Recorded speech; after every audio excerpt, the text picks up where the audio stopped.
Okay, hi everyone. I want to present a new video from runhorse.com sports, and we're going to present another 2-minute tip today in horse racing. And I want to talk about how often are races predictable. So how often can you predict a horse race? Now, these are some statistics that I've come up with over the years, and I want to talk about this.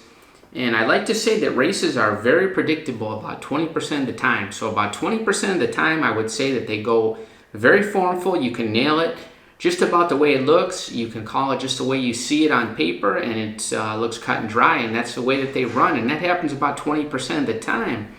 Now, I would say that about 60% of the time it's somewhat predictable. Now, what do I mean by that?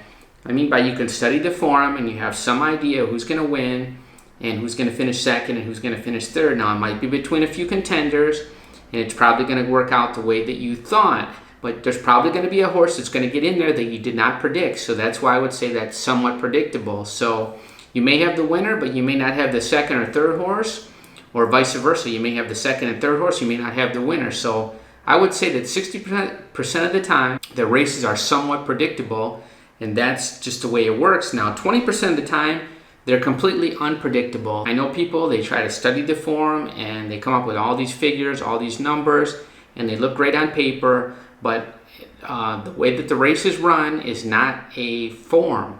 So if you studied the form and you study it perfectly and everything looks great and all those numbers and everything factor in there, something crazy can happen. And I've seen just about everything in horse racing over the years. And that's the 20% of the time where something completely unpredictable happens. The favorite could fall, could lose a jockey, for example, could be pulled up. You could end up with a speed duel that you didn't see. There's a lot of factors that can happen. You get those real big long shots in there, or the favorite just completely runs a bad one, just throws in a complete clunker that looked very, very superior to the rest of the field. So it does happen. So that's the thing about horse racing that's great. It's very unpredictable sometimes, and those usually are the big payouts. So that's what I wanted to talk about today, and I hope you enjoyed this tip from runhorse.com sports. Look forward to our next 2-minute tip in the future.